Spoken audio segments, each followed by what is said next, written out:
Agora, Felipe, me diz uma coisa aqui. A gente percebe que o livro de Apocalipse, Jesus começa fazendo aquela apresentação e logo depois ele pede para escrever as cartas para as 7 igrejas da Ásia. Hoje a gente vê como se interpreta isso. Aquela mensagem era para realmente para as igrejas que existiam de fato naquela época, ou aquelas igrejas eram simbólicas, e se eram simbólicas, se estava criando uma mensagem para épocas, né, como também alguns acreditam em ser. E como é que é mais ou menos essa situação? Era para aquelas igrejas? Aquela mensagem era só para aquela igreja daquela época? Era para a igreja de hoje? Como é que era isso aí? Isso é muito interessante, porque aquelas igrejas de fato existiram. A gente tem relatos bíblicos sobre isso. Poxa, a carta de Paulo aos Efésios, né? Paulo estava pensando o quê? Na igreja que ele fundou.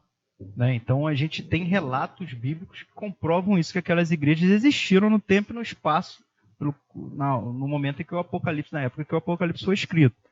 Mas ao mesmo tempo, os números querem nos transmitir alguma mensagem no livro do Apocalipse. Quando são 7 igrejas, ao mesmo tempo essa mensagem é para gerações até a vinda de Cristo. Então o que servia para Éfeso, a mensagem de Éfeso servia para Laodiceia também. É claro que a evidência do problema de Laodiceia era outro. Justo. Né? Então, de Sardes era uma outra evidência, mas eles iam ter em mãos o exemplo. Poxa, eu estou devendo nisso aqui, mas eu não posso esfriar aqui nesse amor, não. Efésios deu mole aqui. E tal. Então, era um aplicativo para as demais igrejas, né? A profecia era para todo mundo. Que todas as outras sabiam da carta uma da outra, né? Exato, é um documento sendo só. Que cada uma tinha, o Senhor tinha algo específico, né? Para tratar com cada uma.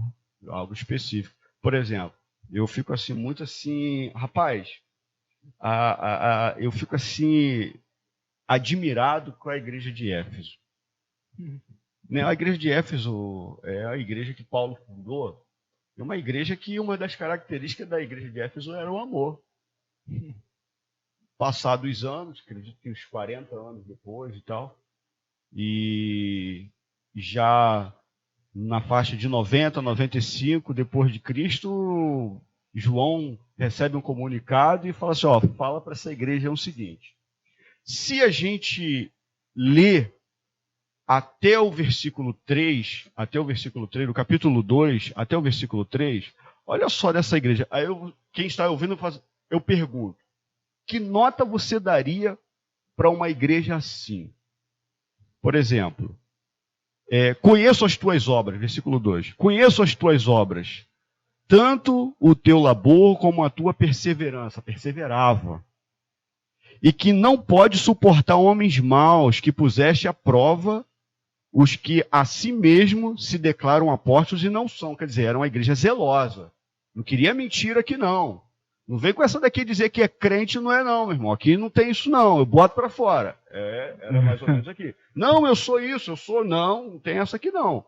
E eles, como eles faziam isso? Eles não, pelo que o texto nos mostra, eles não faziam isso porque olhava para a cara do cara e não gostava deles, não. Eles botavam à prova. Exatamente. E eles ali... Não sei quais os critérios que eram usados ali, mas eles botavam a prova, está escrito aqui. Os que se intitulam apóstolos e não são, provavelmente o discurso deles, né? Eles botavam à prova isso. O discurso das pessoas. Aí eu te pergunto, que nota você daria para essa igreja, cara? Até esse versículo. Conheço as tuas obras, tanto o teu labor, como a tua perseverança, e que não pode suportar os homens maus, que puseste a prova, os que a si mesmos se declaram apóstolos e não são, e o achaste mentirosos, e tens perseverança, e suportaste provas por causa do meu nome, e não te deixaste esmurecer. Se parasse por aqui, que nota eu daria para essa igreja? Cara, eu daria 10. Eu também. Eu daria um 10 para essa igreja, que ela... Tudo é centralizado em Cristo, sofreste por nome de Cristo, tinha zelo, tinha um cuidado extremo, mas aí o negócio já fica sério no versículo 3 em diante, que tens perseverança e suportar, no versículo 4 em diante, que diz: tenho, porém, contra ti, que abandonaste o teu primeiro amor. Lembra-te, pois, de onde caíste, arrepende-te e volta à prática das primeiras obras. Cara, isso aqui é uma coisa para se pensar. Verdade. Porque nos versículos anteriores está falando de obras. Está falando de comportamento, está falando de zelo. Hoje existe poucas pessoas que a gente vê isso numa igreja. Só que não era suficiente. O Cristo achava essa igreja em falta e com uma coisa gravíssima. Exatamente. Sem o primeiro amor. O que você fala a respeito disso aí? Como é que você entende essa parada aí? O que a gente vê é o seguinte, né? Que sem o amor, o que vale? Você vê o que Paulo fala. Eu posso ter tudo. Rapaz. Se eu não tenho amor, não tenho nada. É possível alguém ser empenhado na obra e Cristo rejeitar a obra dessa pessoa? Exatamente. É possível uma pessoa ter zelo, falar assim: não, eu não quero assim não quero você com esse jeito, aqui não entra assim, aqui é assado, aqui é do meu jeito, e Cristo ainda está rejeitando essa atitude. Com certeza. Tudo por causa de quê? Não tem um amor. É engraçado que é uma coisa que parece que a gente está falando tão básica, mas que às vezes quando a gente está infiltrado na religião, a gente não consegue diferenciar a religião do evangelho. Esse é um grande problema. E eu começo a me esfriar, porque eu fico metódico. Eu começo a cumprir horários, eu começo a fazer o que o homem quer que eu faça, eu começo a agir de tal forma, a ser uma pessoa que cumpre rituais. Manipulado. Facilmente manipulado, e não percebo que eu não estou vivendo o a principal. A essência não te ensinaram. A essência, que é amar, se relacionar, né, se doar, dar calor. Provavelmente esses crentes aqui de Efésios, que você está falando, na parábola que Jesus contou, lá do sacerdote que passa de largo e vai prestar o culto, do bom samaritano, né, e tal, e o samaritano provavelmente os de Éfeso ia cumprir o culto, porque eles acham isso principal do que acolher o próximo. É profundo. Eu me sinto melhor, né, em ali cantar alguns louvores, ouvir um monte de palavra, ouvir a palavra, me sentar e ir para casa almoçar. A consciência cristã fica legal. Dormir de tarde, mas só que eu passei na calçada e o cara tava maltrapilho. Participei da ceia. E tô, glória a Deus, orei em mistérios. Cumpro com todos os meus horários. Exatamente. Né? Então a minha consciência cristã fica legal. Tá, mas eu muito passei legal. pelo camarada ali. Passei pelo caminho. Aí Jesus pergunta. Não posso. Aí Jesus está perguntando para essas pessoas todo domingo. Deus tem misericórdia da minha vida. Você está cumprindo o culto? Porque isso é o que ele perguntou. Culto, né? Culto é você amar o próximo, é você olhar para a necessidade do próximo e você levantar o próximo. Jesus identifica isso. E olha, gente, eu estou dizendo que Jesus colocou, né? É verdade. É porque tem gente que fica criando raiva. Rapaz, mas isso a igreja de Éfeso me assusta, porque se você ler até o versículo 2, né, até o versículo 3, você vai ver uma igreja que, se parasse ali, é nota 10, cara. Era uma igreja com a total, realmente, de fato, característica da igreja do primeiro século. Perseguida, né, da igreja. E ainda aí você vê que naquela época existia aquela igreja, assim, naquela época, com toda aquela essência, sofria desses problemas. Como é que a gente está hoje? É porque eu acho que isso é muito reflexo, Léo, do púlpito, né?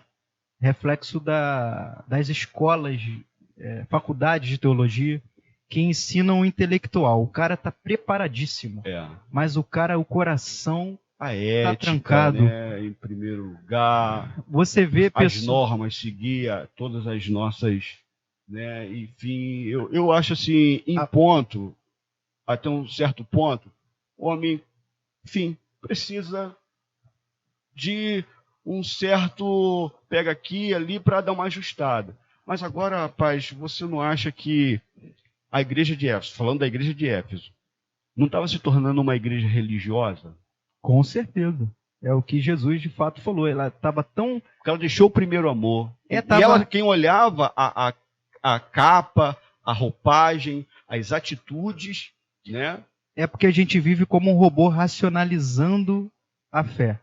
Eu chego para sentar, eu não estou mais preocupado, eu não estou mais o meu coração ardendo por aquela mensagem, mas eu quero avaliar para ver se aquilo está sendo certo, está sendo coerente.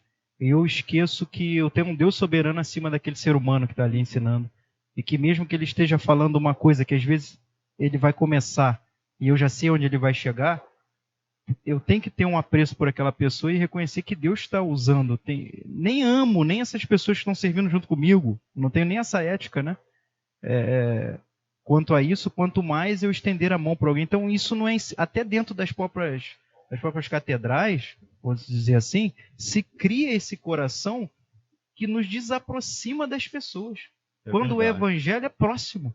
Você não vê Jesus distante, você vê Jesus sendo Meu apertado. Deus, Jesus, ele, se dependesse de... Jesus é popular, cara. Jesus, ele... Rapaz, você sabe que você entrar na história na época de Jesus, e Jesus falou, ó, segura aí um pouquinho que eu vou bater um papo com aquela mulher ali, samaritana ali. Meu Deus. Falando hoje na nossa cultura, pra gente não é nada, mas se você entrar para dentro da história, onde os judeus não falavam com os samaritanos, tinha ojeriza, repúdia, tinha uma coisa assim...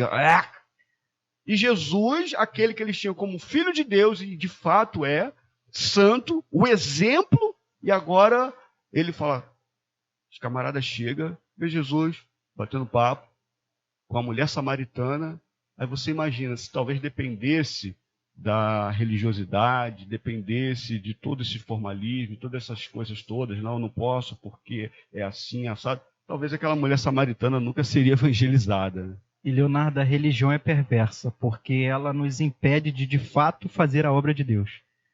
E se a gente não enfrentar firme, a gente não faz. O que Jesus estava fazendo é enfrentar firme a religião pelo propósito que Deus dera a ele. E a gente não faz isso. Se de repente a gente fica pensando, vou parar para conversar com essa prostituta aqui, eu vou parar para conversar com essa pessoa que vive uma forma diferente do que eu, o que eles vão pensar de mim? Pô, afinal de contas, eu estou no púlpito, eu estou ensinando pessoas. Não, o que eles vão pensar de mim? Então, assim, impede de eu levar o evangelho Então, adiante. aí, quando o amor é forte, quando o amor é forte, quando você é apaixonado por alma, nossa, quando você entende que você pode fazer alguma coisa para ganhar aquela vida para Jesus, e isso, assim, é independente de qualquer coisa, mas o amor arde no seu peito, você vai até aquela pessoa, não vai? Com certeza. E tem mais. Às vezes você nem vai precisar falar tanto do nome de Jesus. O amor vai constranger. E ele está nisso. Sempre, ele é, né? Ele é porque a gente... E a igreja de Éfeso parece que perdeu esse primeiro amor. Exato. Às vezes... Muitas pessoas, às vezes, muita gente não sabe nem identificar exatamente que primeiro amor seria esse. Mas, assim, eu trago para o nosso pensamento o contraste pessoas, né, dos versículos anteriores e com os próximos. Exatamente. Então, acho que a ideia que eu tenho, agora é a minha ideia aqui, que eu tenho, é que eles estavam muito centralizados nas ocupações religiosas e esquecendo no principal motivo qual Jesus morreu, que é morrer por vidas. Né? Independente de que religião ela pratica, independente, é vidas. Né? Independente, você, tanto é que se não fosse isso que eu estou falando, ele não traria o exemplo do bom samaritano. Exatamente. Né? Então eu acho que às vezes a gente fica tão focado, né, aos nossos compromissos. Também não estou falando com isso que nós não devemos ter compromisso em nossa comunidade. Claro. Né? Não é isso. Estou falando... Mas a gente está falando do principal. Do principal. Que não pode se perder do de principal. Vista. Porque o próprio Paulo diz que sem amor, ainda que eu desse meu corpo para ser queimado, de nada valeria. É mole? De nada valeria. Poxa, muito legal. E assim, isso a gente já começou a entrar na primeira, é só a primeira igreja. Exatamente. Porque tem igreja aqui que vai embora aí, até a gente falar das demais igrejas, vai ter bastante assunto para gente falar. Agora, só para a gente dar um alô aqui. Me diz uma coisa, olhando para todo o livro de Apocalipse, para a gente entender. Entendemos já que o livro de Apocalipse não é para a gente ter medo, é para a gente ter o quê? Esperança. É isso. O que a gente, olhando para o livro de Apocalipse, o que pode ficar, assim, num geral, o que pode ficar claro para a gente que contribua para a nossa esperança? O que traz aqui dentro para a nossa esperança? Que a gente olha e diz, meu Deus, agora eu fiquei esperançoso. O que mais nos chama a atenção aqui? Capítulo 21. Capítulo 21. Vi novo céu e nova terra. Eita! Pois o primeiro céu e a primeira terra passaram, e o mar já não existe. Vi também a cidade santa, Nova Jerusalém, que desce do céu, ataviada como noiva para o seu esposo. Meu Deus. Então ouvi grande voz dizendo, eis o tabernáculo de Deus com os homens. Deus habitará com eles. Eles serão povos de Deus, e Deus mesmo estará com eles. Meu Deus, isso aí é o que, cara? Isso aí que Deus estava falando assim, pra gente aqui, que só em recitar É porque se eu não viver na terra com a esperança do que está por vir, não vai fazer sentido o que eu passo aqui, até os sofrimentos. Os sofrimentos precisam me fortalecer. Paulo fala isso. Para que eu possa alcançar esta revolução espiritual do mundo e do meu corpo. E Paulo fala, nós que jamais precederemos aos que dormem, porque eles se encontrarão com o Senhor nos ares, serão ressuscitados, e nós que ficarmos, teremos nossos corpos transformados para nos encontrar com Ele no céu. Maravilha. Então, essa é a maior esperança. Eu tenho que viver no mundo sob essa ótica, sob essa visão. Tudo vai mudar. Cara, a gente só está fazendo um panorama e eu tô assim, sentindo a presença de Deus aqui, tá gostoso, tá gostoso. E o que acontece? A gente depois vai falar um pouco mais assim, vamos aí estudar junto, né, o que significa os símbolos, né? O que é literário? Às vezes a gente olha assim, isso aqui é literal, isso aqui é simbólico, né? O que está querendo dizer a taça, né? O que está querendo dizer os selos, né? As trombetas, o que é a besta, né? A besta maior que emerge do mar. Porque a besta do Apocalipse está conjugada, do livro de Daniel ela está separada, né? Isso, ainda tem isso, né? Esses detalhes que muita gente fala assim, não, nós temos que ler o livro de Apocalipse junto com o de Daniel, tal. Você tem que saber ler.